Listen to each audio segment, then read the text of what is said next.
Salut! Bienvenue dans cette nouvelle vidéo. Vous cherchez des idées de repas pour le soir parce que vous avez la flemme de cuisiner. La nuit tombe tôt. Vous êtes fatigué lorsque vous rentrez du travail.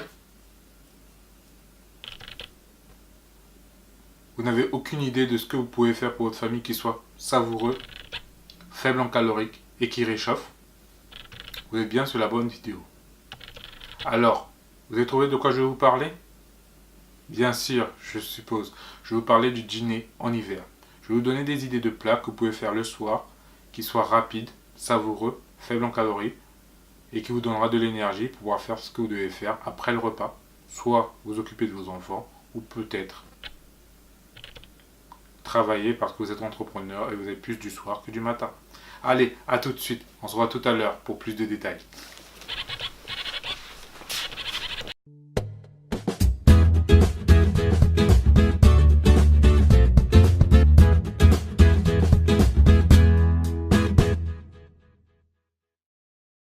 Me revoilà, Lionel Gonzalez-Boussana, passionné de cuisine, passionné de nutrition.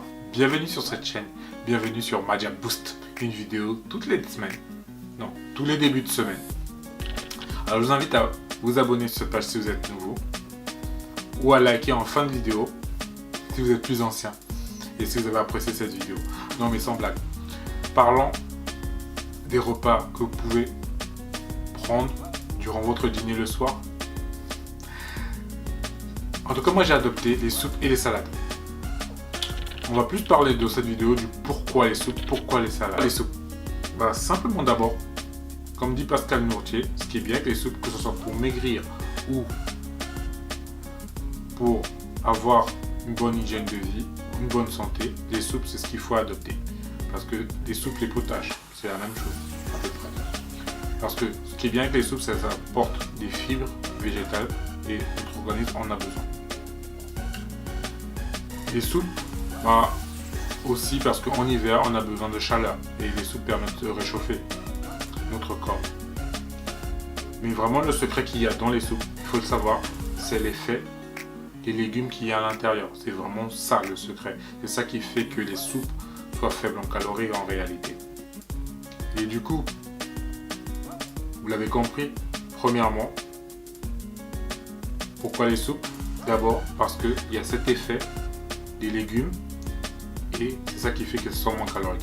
Et même si vous rajoutez de la crème fraîche dans votre soupe ou quoi, ça ne va pas grimper l'indice glycémique de votre corps, donc ça va. C'est pas, vous pouvez encore jouer avec les soupes. Deuxièmement, pourquoi les soupes? Les soupes sont économiques. Et oui, c'est rempli de légumes et d'eau. Donc ça va pas augmenter le budget familial. Donc vous pouvez, en termes de soupe, vous gagner en faisant des soupes. Et ce qui est encore bien avec les soupes, c'est que si vous ne voulez pas manger que la soupe le soir et vous voulez rajouter autre chose, en consommant la soupe en tout début de repas, ça va faire que vous serez moins, je veux dire, vous n'allez pas vous jeter sur la nourriture après. Ça va faire cet effet rassasiant parce que les soupes contiennent des fibres et du coup vous allez moins consommer après.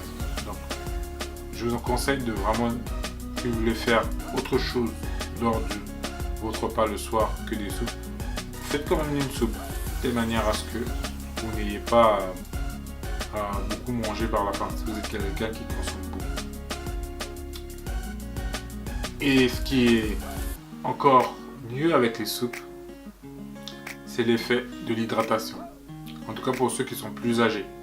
Parce que quand on devient de plus en plus âgé, on a du mal à voir en fait quand notre corps est moins hydraté. Et ce qui est bien avec les soupes, ça apporte de l'eau, puisque c'est beaucoup consommé d'eau, donc ça hydrate facilement votre corps. Voilà.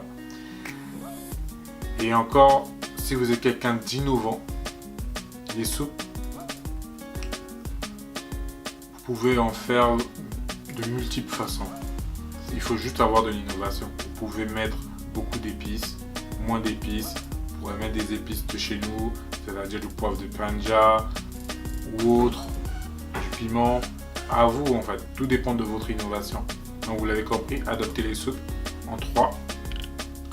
l'effet rassasiant que a les soupes au tout début de repas.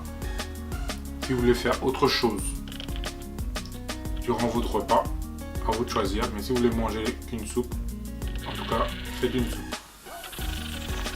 Ça, c'est l'effet 1. L'effet 2, les soupes sont très économiques parce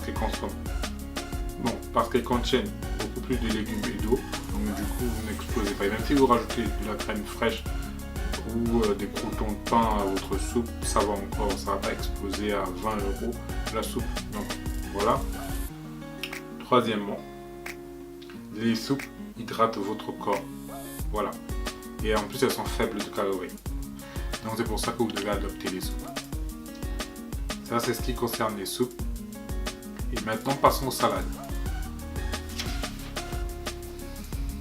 Le deuxième plat que vous devrez consommer durant cet hiver, c'est simplement les salades. On a souvent tendance à mettre les salades aux oubliettes et c'est une erreur. Il ne faut pas mettre les salades dans notre placard. Pourquoi? Simplement parce que les salades, vraiment, elles sont vraiment source de vitamines, de minéraux et boostent notre organisme grâce à leur feuilles vertes. Et comme dit la nutritionniste Valérie Lecomte, premièrement, c'est que les salades ont cet effet rassasiant à cause de leurs fibres. Et elle conseille de consommer les salades au tout début de repas pour réduire notre faim durant le dîner. Et donc, vous avez compris, le premier caractéristique des salades, c'est l'effet rassasiant. L'effet vraiment rassasiant à cause de fibres et ça vous permettra de moins manger durant votre dîner. On a plusieurs sources de vitamines. Non, on a plusieurs sources de salades. On a différentes variétés de salades en hiver. On a la mâche, le cresson, la laitue romaine et d'autres que j'ai oubliées. Donc, vous avez vraiment le choix concernant les salades. L'autre caractéristique des salades, c'est que les salades contiennent de la vitamine C. Elles sont antifatigue. Donc, consommez des épinards parce que les épinards sont cette type de salade qui contient le plus de vitamine C. Troisièmement, c'est que les salades sont source de calcium. Elles contiennent du calcium et on a besoin dans notre squelette de calcium. Certes, le calcium végétal est moins assimilable que le calcium contenu dans le lait, mais ça reste du calcium et on en a besoin. Donc vous l'avez compris, pourquoi consommer des salades? Simplement parce qu'elles sont rassasiantes, moins caloriques, voilà. Deuxièmement, parce qu'elles contiennent de la vitamine C et ce sont des antifatigues, vous aurez de l'énergie pour pouvoir faire tout ce que vous devez faire. Et troisièmement, parce qu'elles contiennent du calcium pour notre squelette. Voilà. Donc, maintenant vous savez ce qu'il vous reste à faire. Vous connaissez les différents types de plats que vous pouvez faire durant votre dîner. L'alliance soupe, salade, soupe ou velouté ou potage, c'est pareil. C'est juste la caractéristique qui change. Donc, mettez ça dans votre assiette durant le dîner, pour vos enfants, pour vos familles, pour avoir de l'énergie pour pouvoir s'occuper d'eux par la suite, ou pour avoir de l'énergie pour pouvoir travailler sur vos projets. C'est à vous de jouer, vous savez ce qu'il vous reste à faire. J'espère que vous avez consommé des salades et des soupes durant cette semaine. C'est pas trop cher, c'est dans le budget, à vous de jouer. Bye bye, on se revoit la semaine prochaine pour plus de détails. Non, pour un autre épisode sur l'alimentation en hiver. Je vous en dirai pas plus. Connectez-vous la semaine prochaine. Et je vous dis bye bye, bonne semaine.